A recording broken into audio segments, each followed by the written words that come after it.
Mineşşeytanirracim. Bismillahirrahmanirrahim.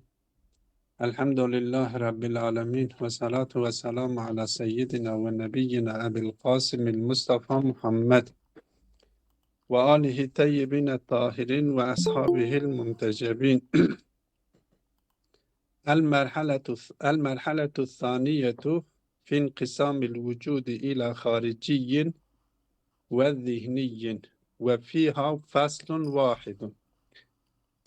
Biz demiştik ki bu Bidaye kitabı 12 merhaleden oluşuyor. Birinci merhale mefhum-i vücud hakkındaydı. Vücudun mefhumu hakkındaydı. Ve vücut mefhumuyla ilgili yaklaşık 12 fasıl işledik. 12 fasılda bu vücut mefhumuyla ilgili olan konuları işledik. Şimdi ikinci merhaleye geldik. İkinci merhalede vücudu harici ve vücudu zihni ile ilgili. Bu konu bir anlamda epistemoloji ile ilgili olan bir konudur. Yani bizim zihnimizde şekillenmiş olan bilgi, zihnimizdeki şekillenmiş olan vücut iki boyutuyla değerlendirilebilir. Biri vücut boyutuyla, biri de bilgi boyutuyla değerlendirilebilir. Vücut boyutuyla değerlendirildiği zaman zaten felsefe konusuna giriyor. Ama bilgi boyutuyla değerlendirilirse epistemoloji, bilgi bilimi konumuna giriyor. Genel anlamda felsefede felsefe konusu belirlenilirken diyorlar ki felsefe daha önce de işaret etmiştik ilk derste de işaret etmiştik. Demiştik felsefenin konusu nedir? Felsefenin konusu vücut bima huve vücuttur. O vücut bima huve vücut dedi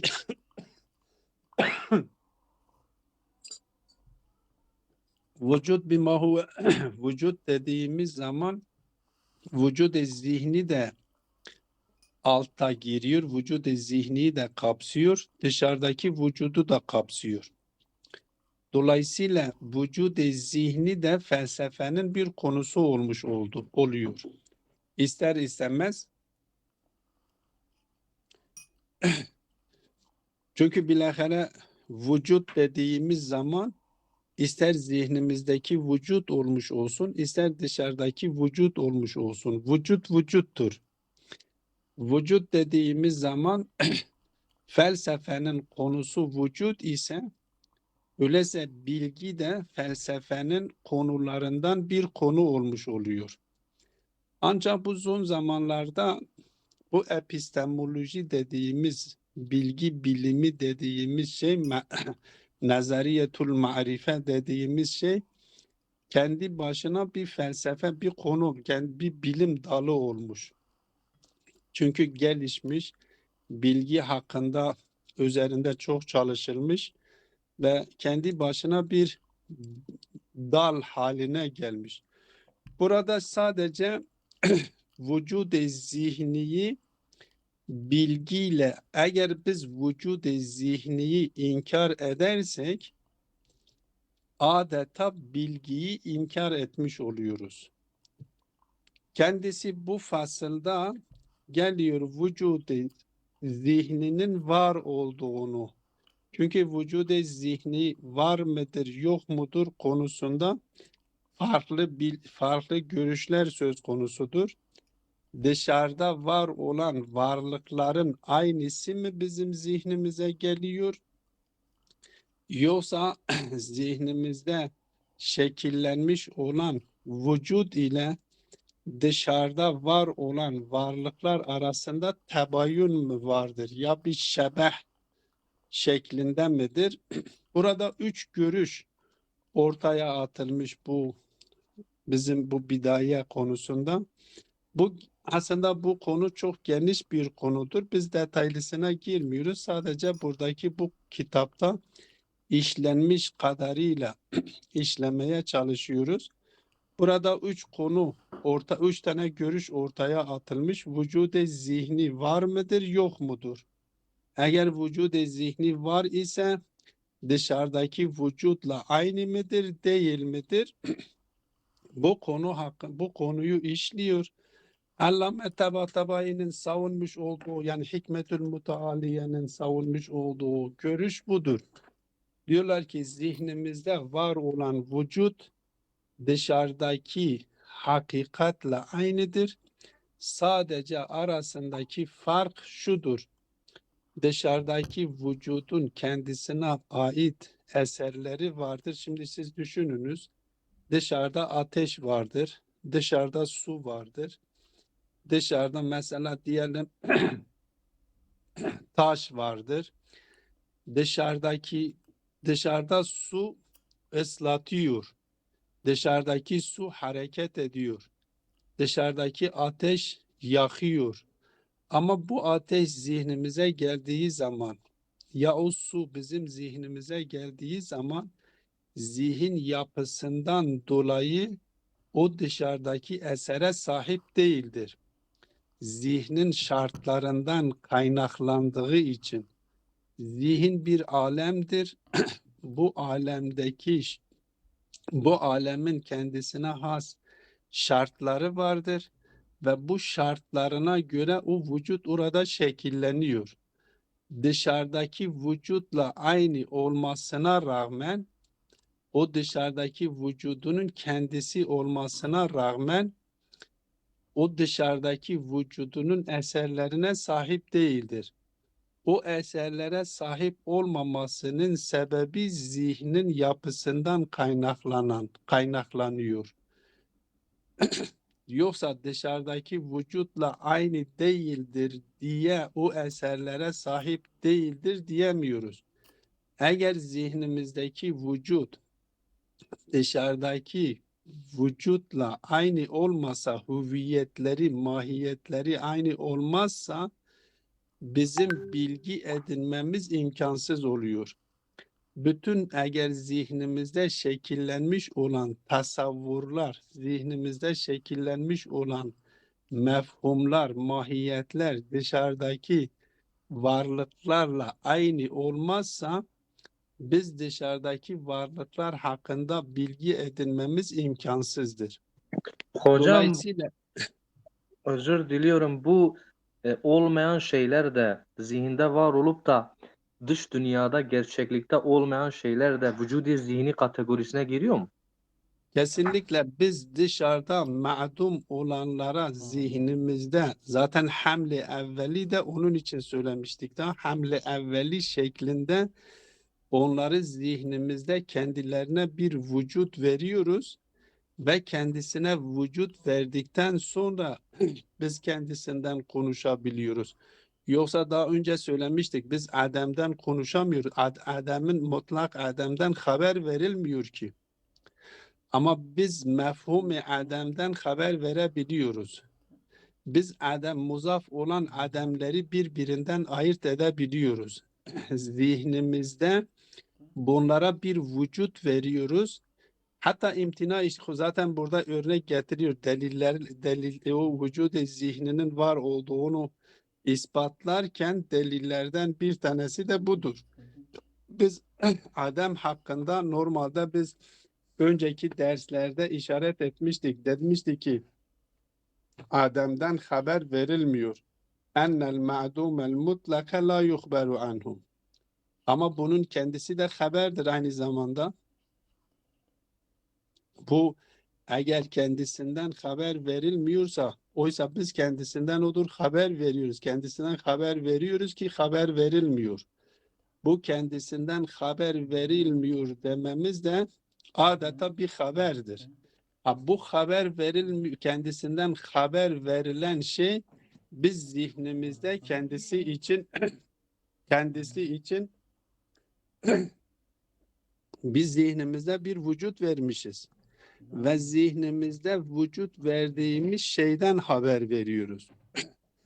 Dolayısıyla bizim zihnimizde, eğer zihnimizde şekillenmiş olan tasavvurlar, zihnimizde şekillenmiş olan manalar, zihnimizde şekillenmiş olan mefhumlar, isim olarak ne koyuyorsanız koyun.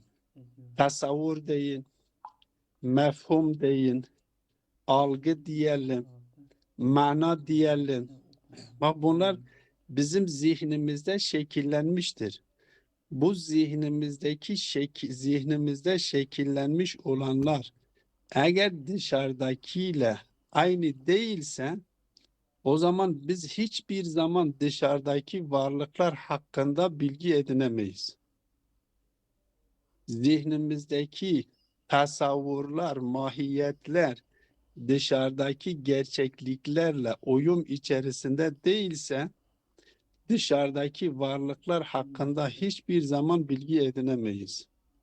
Ve onun için sofistler, Yunan'da eski Gorgias gibi, Protagoras gibileri gelmişler, demişler ki dışarıda bir gerçeklik söz konusu değildir.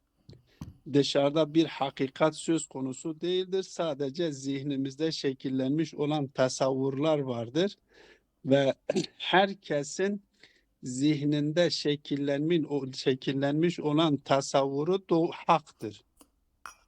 Bakın, eğer biz hem zihin alemini kabul eder, hem dış alemi kabul edersek, zihin alemimizde şekillenmiş olanların doğru olduğunu söyleyebilmemiz için mutabakat şarttır. Yani zihnimde şekillenmiş olan algı, zihnimde şekillenmiş olan mahiyet, zihnimde şekillenmiş olan mana, dışarıdaki hakikatle o nefsül emirde bahsettiğimiz o üç merhale var ya, üç şey örnek getirmiştik. Nefsül emirle uyum içerisinde olması gerekiyor. Nefsül emirle mutabakat içerisinde olması lazım. Eğer nefsül emirle mutabakat içerisinde olmazsa zaten sadık değildir. Sıdk diye bir şey söz konusu olmaz ve gerçek bilgi de söz konusu olmaz.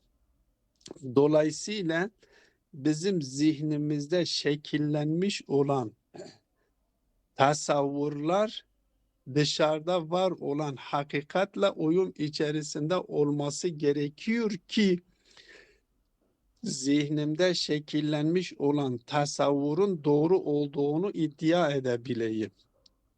Eğer zihnimde şekillenmiş olan tasavvur dışarıdaki gerçekle uyum içerisinde, mutabakat içerisinde değilse, o zaman onun doğru olduğunu iddia edemem.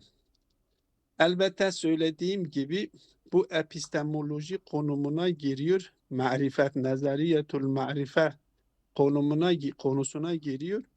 Bu çok geniş bir konudur. Biz sadece burada vücud-i zihni merhalesinde, vücud-i zihni niteliğinde kendisinden bahsediyoruz. Kısa bir şekilde vücud-i zihni var mıdır, yok mudur?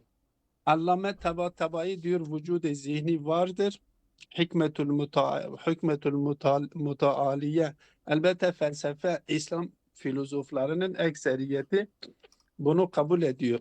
Vücud-i zihni vardır ve bu vücud-i zihniyle vücud-i hariciyi ilk olarak birbirinden tefkik eden, birbirinden ayırt eden Fahru Razi'dir.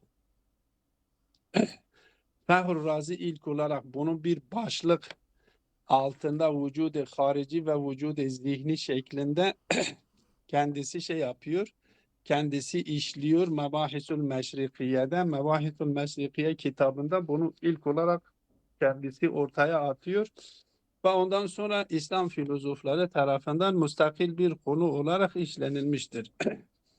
Genelde İslam filozofları vücud-i zihninin var olduğunu ve vücud-i zihninin dışarıda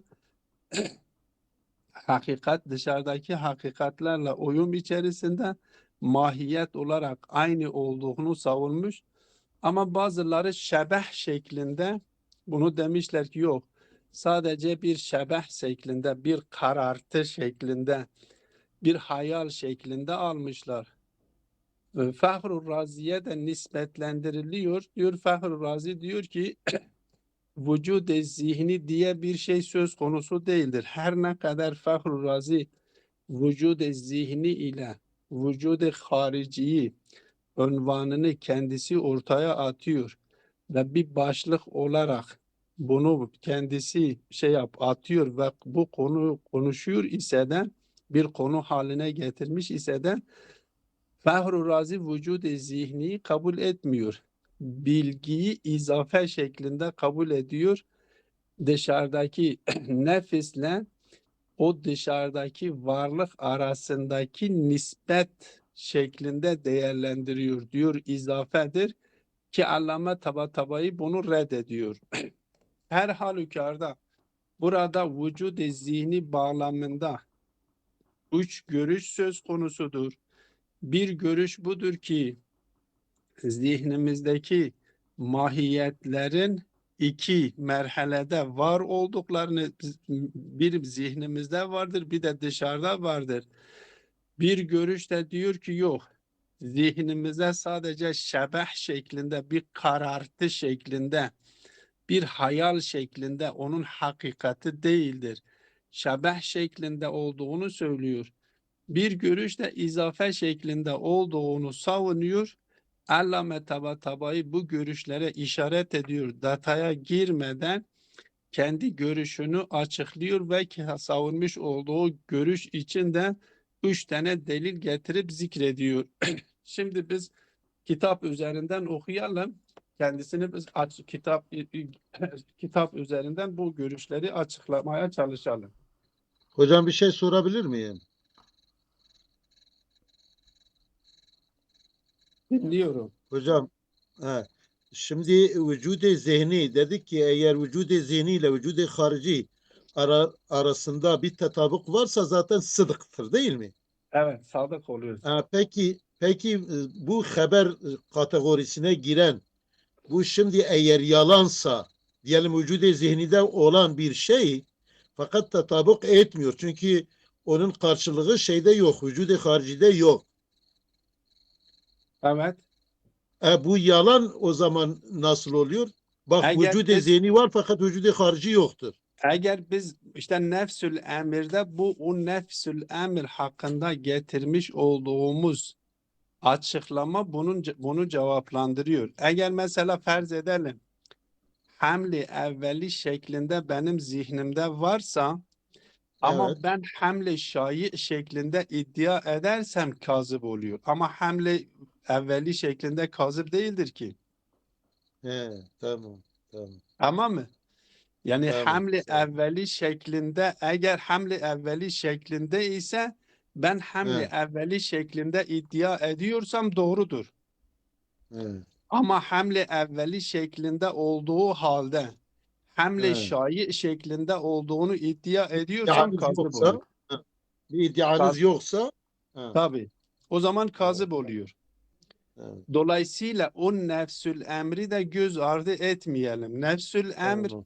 her varlığın kendisinin bulunduğu alan önemlidir. Benim bir tane bir şey vardır ki vücudu zihnidir ama ben vücudu haricidir diye iddia ediyorum. Bu Evet, kazıptır. tamam. Ama vücudu zihnidir dersem kazıp olmuyor ki. Evet, tamam. Tamam. Anlaşıldı. Allah razı olsun. Evet. الفصل الأول في الوجود الخارجي والوجود الذهني المشهور بين الحكماء أن للماهيات وراء الوجود الخارجي وهو الوجود burada parantez içindedir. Tire atmış. Diyor ve huve el vücudul harici hangisidir? Diyor ve huvel vücudu lezi yeterettebu aleyha fihi fil haric. El atharul matlubetu minha. Dışarıda kendisinden beklenilen eserleri gerçekleştiriyor. Mesela farz edin dışarıda sudan biz beklediğimiz şey nedir? ıslatmaktır, susuzluğu gidermektir. Hop. O dışarıda kendisinden beklenilen eseri gerçekleştiriyor. Mesela dışarıda ateş vardır. Dışarıdaki ateşten beklentimiz nedir? Isı vermesidir, yakmasıdır, sıcak etmesidir. O bu dışarıda gerçekleşiyor. Diyor ki enne lil mahiyati vera'el vücudil harici, o vücudil haricinin ötesinde ki vücudil hariciyi kendisi tarif etti ki kendisinden dışarıda beklenilen eserleri gerçekleştiriyor. Vücuden ahire. İkinci bir vücut da vardır. Yani dış vücut dışında bir vücut daha vardır. Dışarıdaki vücut kendisinden beklenilen kendisinden beklenilen eserleri gerçekleştiriyor. Mesela biz insandan dışarıdaki insandan beklediğimiz nedir? Hareket etmesidir, konuşmasıdır, düşünmesidir, yol yürümesidir. Onu gerçekleştiriyor. O dışarıdaki varlığının ötesinde bir varlığı daha vardır. Ki la yeterettebu aleyha fihil atharu. Bu sefer o asar kendisine müterettip olmuyor. O eserleri dışarıda kendisinden beklenilen eserler bu ikinci vücudu için beklenilmiyor. Ve yusemma vücuden zihniyen ki biz buna vücude zihni diyoruz.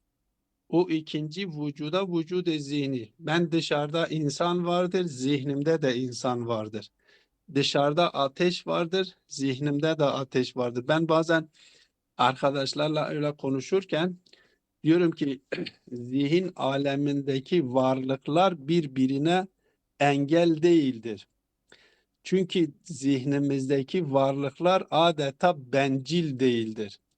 Madde aleminde, dış alemindeki varlıklar bencil oldukları için herkes kendisini istediği için diğerine engel olabiliyor.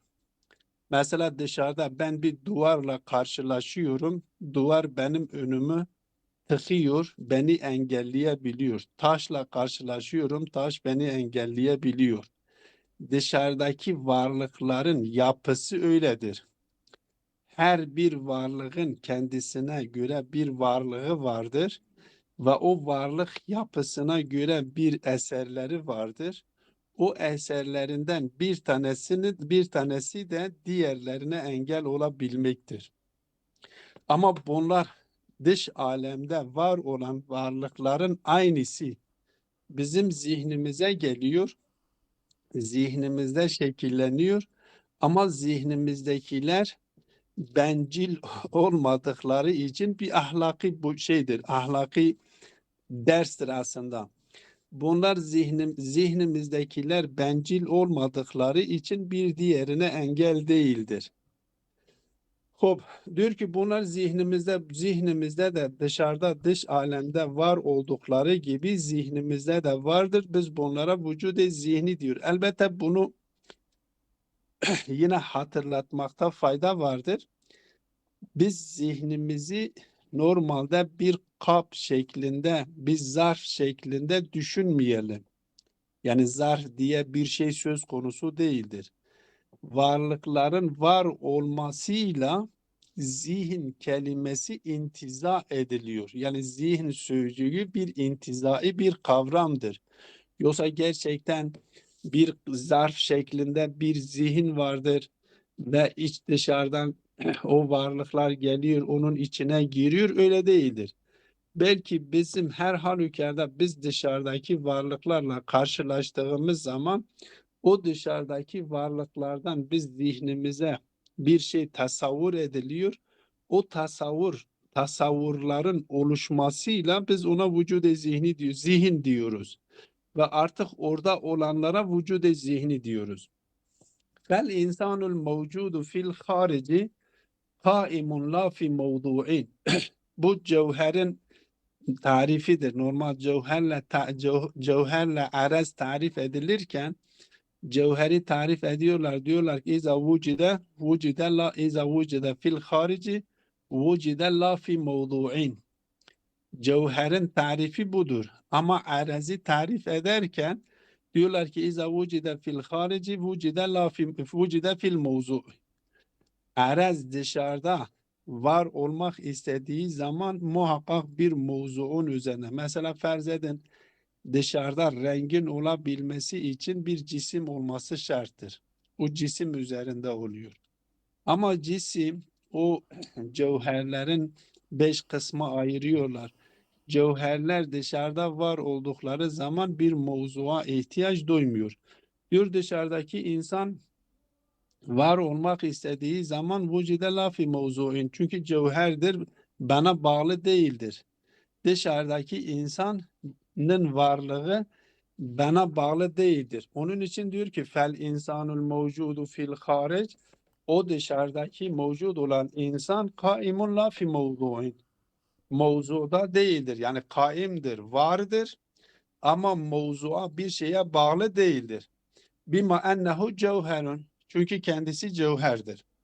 Ve yasihu en yufrede fihi eb'adun selasetun bima ennehu cismun. Cisim olduğundan dolayı eb'ad-ı selase kendisi için düşünülebilir. Tol, umk, arz, bunlar hepsi kendisi için tasavvur edilebiliyor. Hem tolu vardır, yani uzunluğu vardır, hem umku vardır, derinliği vardır, hem erzı hem eni vardır, genişliği vardır. Dışarıda cisim olarak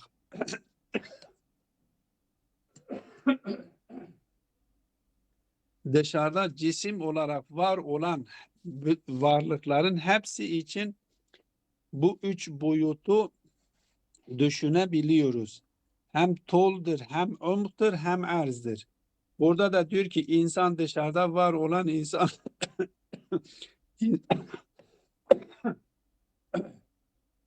başlayın. Dışarıda var olan insan için bu eb'ad-ı selaseyi düşünebiliriz. Ve bima ennehu nebatun. Dışarıdaki insanın nebat özelliği de vardır. Çünkü bilahare nebat dediğimiz zaman yani gelişme ve büyümeye müsait olanlara biz nebat diyoruz. Eğer bir varlıkta gelişme ve büyüme varsa biz ona nebat diyoruz. Zaten nebat sözcüğünün ifade etmiş olduğu anlamda dışarıdaki gelişme ve büyümeye müsait olanlar için kullanılır. İnsan da dışarıda büyümeye ve gelişmeye müsait olduğu için biz insana nebat diyebiliyoruz. Ve hayvan da diyebiliriz.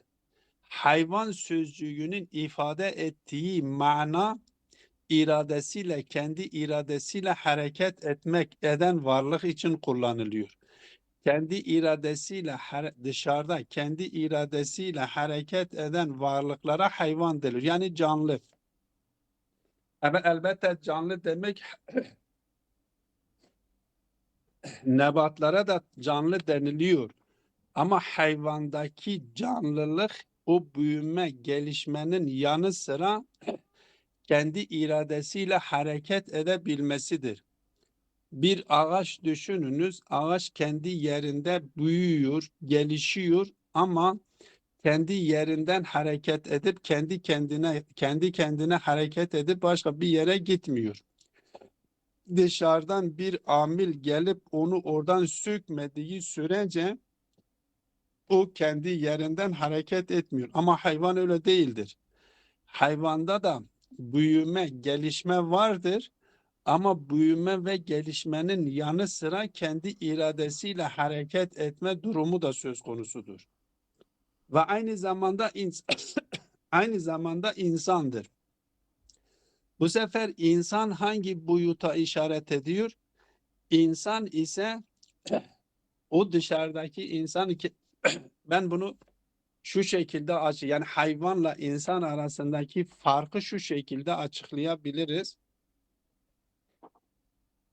İrade sahibi olan varlıkların kendi iradesini harekete geçirmeleri için bilgiye sahip olmaları gerekir.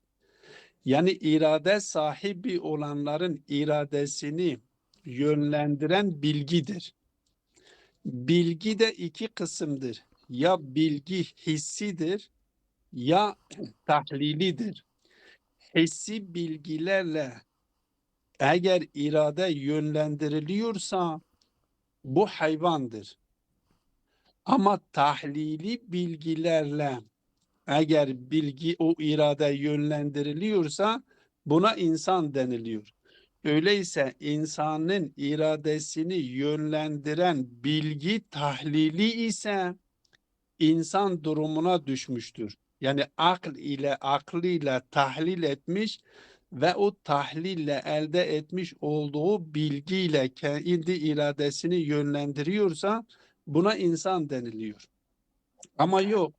Eğer sadece hissi bilgilerle kendi iradesini yönlendiriyorsa bu hayvandır. Onun için Kur'an-ı Kerim'de Allahu Teala ulaike kel en'am belhum adal, o bel en'am söylemesinin sebebi budur.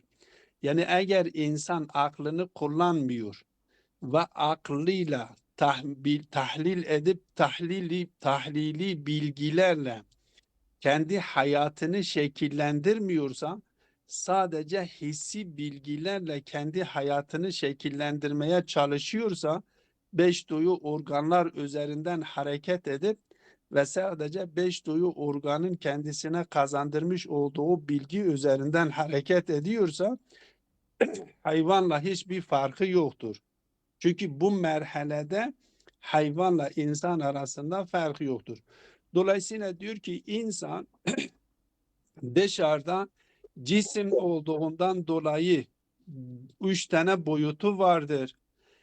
Gelişme ve büyümeye sahip, gelişme ve büyüme niteliğine sahip olduğundan dolayı kendisi nebati boyutu vardır. Ve irade sahibi olduğu hissi bilgiler doğrultusunda iradeyle hareket ettiği için hayvani boyutu vardır ve tahlili bilgiler doğrultusunda hareket edebildiği için insani boyutu vardır. Onlar hepsi kendisine dış insanda bu vardır. Zu nefsin nebatiyetin aynı şekilde nebati Hocam, nefsi de vardır. Efendim? hocam nebat iradesi var mı nebatın? Yok. Niye Ne, hayvan diyoruz? Mesela iradesi yoksa o zaman hayvan demememiz lazım. biz nebata Nebata hayvan, hayvan demiyoruz. Biz nebata onu hayvan demiyoruz. mesela hayvan, hani Türkçe'de canlı diyoruz ya, o da canlı şeyine girmiyor mu kategorisine? Canlı yok. Canlı sadece büyüme ve gelişmeye müsait olanlara deniliyor. Hayvanın Türkçe karşılığı ne hocam? Hayvanın Türkçe karşılığı artık biz o yani o felsefi açık biz avam olarak canlı diyoruz. Aslında biz nebat için de canlı demiyor muyuz? İşte onu soruyorum. Eğer iradesi yoksa ona canlı demememiz lazım. Yok. Felsefi olarak biz avam olarak normalde sizin söylediğiniz avami bir bakış açıdır. Yani zahiri bir bakış açıdır.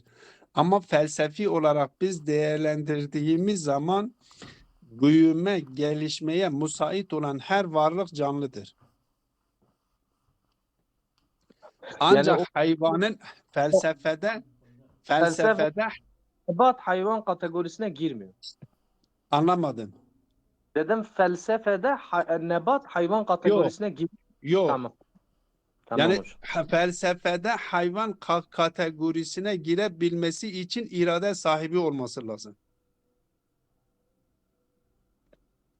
Tamam Seydam hocam, Tamam. anlaşıldı. Tamam. Hop. Diyor ki aynı zamanda insan zu nefsin nebatiyetin ve hayvaniyetin yani nefsin hayvaniyetin ve natıketin nefsin natıka da vardır. Bunlar hepsi insanda. Yani nebat olduğu zaman nefsi nebatidir. Hayvan olduğu zaman nefsi hayvanidir. Natık olduğu zaman nefsi natıkidir. Sadece burada dikkat edilmesi gereken nokta şudur. Nefsi nebati büyüme ve gelişmedir. Nefsi hayvani irade sahibi olmaktır. nefs-i natıkiyede nedir? Yani tahlili bilgiler doğrultusunda kendi iradesini yönlendirmesidir. Hocam burada Veya efendim hocam dedim burada bir şey arz edebilir miyim? buyurun. Şimdi bu hayvaniyet biz natikiyet irade akılla bir de hayvaniyet içgüdü dersek daha şey olmaz mı acaba? İçgüden maksat ne? Ben anlamıyorum. Yani İçgüdü ne? ne hayvan insan diyor hayvanun natikun, burada hayvan o hayvanla yani canlı bu hayvan avam dilince az önce söylediğiniz gibi ortak noktamız içgüdü var, yani içindeki o duyular, sezgi, his işte o hislerle Tamam. O sezgileriyle hissi bilgiler. Onun için ben dedim ki hayvan kendi iradesini hissi bilgilerle yönlendiriyor. işte bugünkü dille Fiiliyata, hissi bugün bilgilerle fiiliyata geçiriyor. İnsan da hem hissi bilgiler, mesela yemesi hissi bilgiler doğrultusundadır. İçmesi hissi bilgiler doğrultusundadır. Yürümesi hissi bilgiler doğrultusundadır. Ama Allah'a ibadet etmesi tahlili bilgi doğrultusundadır. Çünkü biz Allah'ı görmemişiz. Tahlil ile biz Allah hakkında bilgi ediniyoruz ve Allah'a kulluğun yapılmasının gerekliliğini ispatlıyoruz ve Allah'a kulluk yapıyoruz. Allah'a kulluğu gerçekleştirmek bilinçli ya. Mesela diyebiliriz, bir insan diyebilir ki hayvanlar da tesbih ediyor Allahu Teala'yı. Ama onların o tesbihleri şey değildir. Tahlili bilgi doğru değildir. Yine hissi bilgi doğrultusundadır. doğrudur. Biz Allah'ın varlığını tespit ediyoruz tahlili bilgiyle ve biz diyoruz ki Allah yaratıcı olduğu için yaratıcıya ibadet edilmesi gereklidir ve yaratıcıya ibadet ediyoruz. Bizim ibadetimiz tahlili bilgi doğrultusundadır. Ama diğer varlıkların eğer elbette ibadet tesbih diyelim. O tesbihleri normalde şeydir. Hissi bilgiler doğrultusundadır. Zatlarında öyle bir şekilde Allah nasıl onları şekillendirmiş de o şekilde Allah'ın onları şekillendirdikleri şekil içerisinde hareket ediyor. Ama mesela insan Allah kendisine emir verdiği halde emirlerine isyan edebiliyor. Dikkat Doğrudur. ediyoruz. Dolayısıyla insanın sahip olmuş olduğu natıkiyet boyutu yani tahlili bilgilerle hareket edebilmesidir. Bunlar hepsi doğru. Ben sadece işte bu bugünkü tabirle o hissiye içgüdü deniliyor. Onu demek istedim. Allah razı olsun. İçgüdü isim önemli değildir. İçgüdü deyin önemli değildir. Ben sadece onların arasındaki o farka dikkat etmemiz gerekir. İsim olarak pek fazla önemli değildir. Yani o isim içgüdü de diyebilirsin. Mesela hayvanların içgüdüyle hareket ediyor diyebilirsiniz. Ama insan içgüdüyle hareket edebildiği gibi tahlili bilgilerle de hareket edebiliyor. Tahlili bilgiler ona yön verebiliyor. Onun için insan düşünüyor, fikir ediyor, yapıyor, tahlil ediyor. O tahliller neticesinde bir karar alıyor ve o karar doğrultusunda hareket ediyor. Tahlili bilgiler doğrultusunda. Vel insanul mevcudu fi zihni el ma'lumu lana, yani bizim zihnimizdeki o el insanul mevcudu fi zihni el ma'lumu lana, bizim zihnimizde bizim için belli olan o insanun zaten insandır. Vacidun li haddihi, o insanın tarifine de sahiptir. Ancak gayr ennehu la yeterettebu aleyhi şey'un min tilkel atharil hariciyeti, ama dışarıdaki insanın sahip olmuş olduğu eserlere sahip değildir. Bizim zihnimizde insan var, dışarıda insan var. Dışarıdaki insan biz dedik cisim olduğu itibariyle eb'ad-ı selasesi vardır.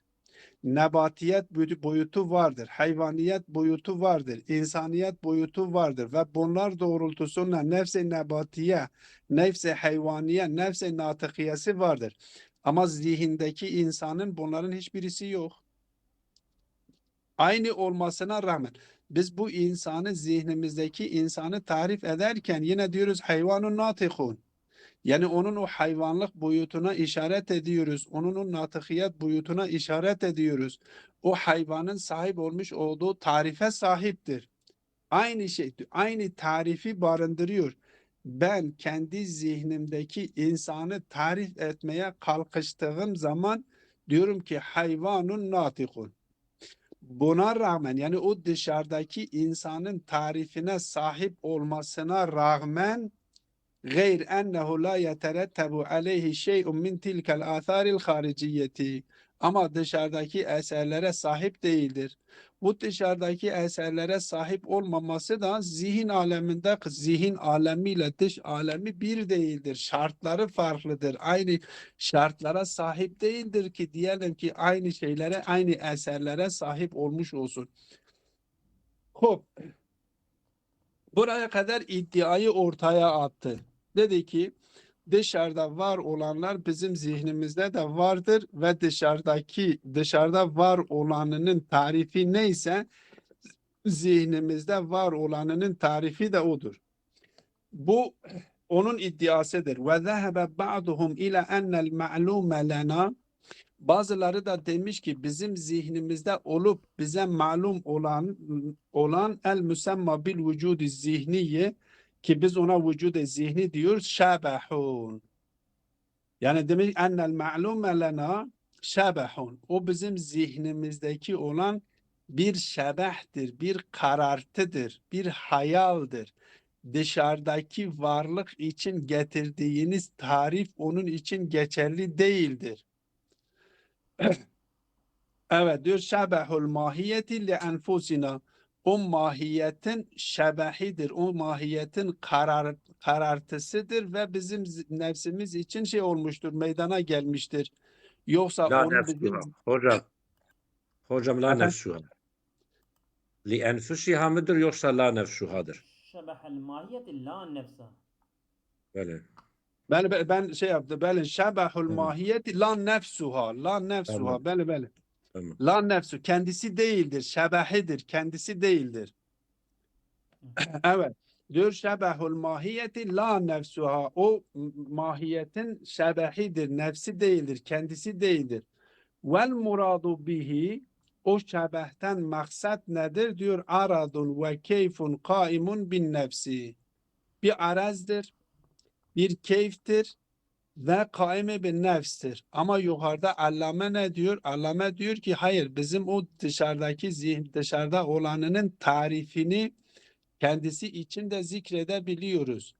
O dışarıdakiyi tarif ederken onu da tarif edebiliriz. Ama tabii ki onun dışarıdaki sahip olmuş olduğu eserlere sahip değildir. Yubayinul ma'lumel hariciyi fi zatihi. Zati itibariyle bu nokta önemlidir. Yani aslında eğer mesela deseydi şebehtir, onun ikisinin zihnimizdekiyle dışarıdaki arasında bir uyumluluk, bir benzerlik vardır, tabayun içerisinde değildir deseydi yine yapılırdı, kabul edilebilinirdi. Ama bu onunla tabayun içerisindedir dediğimiz zaman o zaman bilgiyi yok etmek anlamındadır.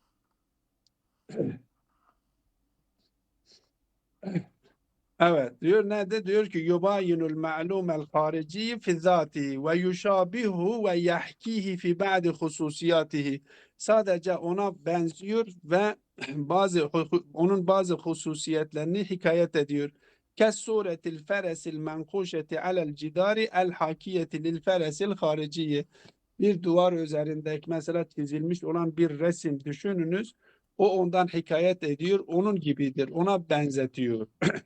وَهَذَا فِي الْحَقِيقَةِ سَفْسَتَةٌ. Yani eğer biz gerçekten zihnimizdeki tasavvurlarla, mahiyetlerle dışarıdaki hakikatler arasında bir tebayün vardır dersek o zaman safsatadır. Yani biz bilgilerimizin hiçbirisi doğru değildir anlamındadır. Yenseddu ma'aha babul ilmi bil harici min aslihi. Kökten dışarıdaki varlıklar hakkında bilgi edinmenin kapısını kapatıyor. Biz dışarıdaki varlıklar hakkında bilgi edinmiyoruz. Ve zehebe ba'duhum ila inkaril vücudi zihniyi mutlakan. Bazıları da bu şebeh yine vücude zihni bir şekilde kabul ediyor. Sadece vücude zihni bir şebehtir ve dışarıdakiyle tabayün içerisinde olduğunu söylüyor. Ama bu tamamıyla vücude zihni mutlak bir şekilde reddediyor. Ve ennel ilme ve enne ilmen nefsi bir şeyin idafetun hasetun minha ileyhi. Nefsimizin bir şey hakkında bilgi edinmesi sadece nefsimizle onun arasında gerçekleşmiş olan izafedir. Bir irtibat, bir izafe şekillenmiş, özel bir izafe şekillenmiştir. Bir münasebet gerçekleşmiş. Bizim bilgimiz budur. Yani sadece irtibat bir şekilde özel bir irtibat gerçekleşmişiz. Bir izafe nefsimizle o hakkında bilgi edindiğimiz şey arasında bir irtibat gerçekleşmiş. Elbette bu irtibat gerçekleşme bir anlamda doğrudur. Yani biz irtibat kuramadığımız şeyler hakkında bilgi edinmemiz tahlilidir. 5 duyu organlarla bilgi edindiğimiz şeylerle biz irtibat kurmadan biz şey yapamıyoruz, bilgi edinmiyoruz. Ama irtibat gözlerimizle ya duyu organlarımızla biz irtibat kurduktan sonra zihnimizde bir mana şekilleniyor. Yani sadece izafe değildir. Onun için kendisi bunu hemen reddediyor. Diyor ve yerudduhu el ilmu bil ma'dum. Ma'dum hakkında biz bilgi ediniyoruz. Ma'dum bir hamle evvelidir elbette burada. Biz ma'dum hakkında bilgi ediniyoruz. Bu ma'dum ki biz hakkında bilgi ediniyoruz. Eğer zihnimizde hamle evveli şeklinde yoksa, dışarıda da yoktur. O zaman biz nasıl bilgi edinebiliyoruz? Yani bir izafe, ma'dum olan şeyle izafe gerçekleşmiyor. İzafe gerçekleşmediği bir şeyle ilim edinmez. Hatta mesela farz edelim bizim maneviyat Allah hakkındaki bilgimiz gerçek midir değil midir? Eğer gerçekse biz Allah'la nasıl izafe şekillenmemiştir ki? Mücerret olan varlıklar hakkındaki bilgimiz izafe şeklinde değildir ki biz tahlille ispat ediyoruz. Bu izafe şeklinde eğer bilgi izafe şeklindedir, sadece izafe şeklindedir dersek o zaman maneviyat ve mücerret olan varlıklar hakkında tahlille elde edilen bilgilerin hiçbirisi bilgi olmaması gerekiyor. Dolayısıyla diyor ki ve yerudduhu el ilmu bil ma'dum, bu görüşü hemen reddediyor. İzla ma'na muhassene lil izafeti ilel ma'dum. Çünkü ma'dum için izafe şekillenmiyor ki. Biz zihnimizde bir ma'dumu tasavvur etmişiz ve zihnimizde ma'dum mefhumu hakkında biz bilgi ediniyoruz ve kendisinden konuşuyoruz. Hamle evveli şeklinde. Eğer biz bilgi sadece desek izafe şeklinde ise dışarıdan ma'dumla irtibat söz konusu olmuyor. O zaman ma'dum hakkında hiç konuşulmaması gerekiyor. Oysa biz kendisi hakkında konuşuyoruz. Öyleyse bu ma'dum da bir yerde vardır. O nerededir? Dışarıdaki yoktur. Bu zihnimizde ma'dumu tasavvur etmişiz. Ve demek ki zihnimizde bir hakikati vardır ve zihnimizde olan hakikati hakkında biz konuşuyoruz. Dolayısıyla Allame her iki görüşü reddediyor ve birinci görüşü kabul ediyor ve birinci görüş için de 3 tane delil getiriyor. İnşallah yarın biz onları okuyoruz. Ve sallallahu ala Muhammedin ve alihi teyyibine tahirin.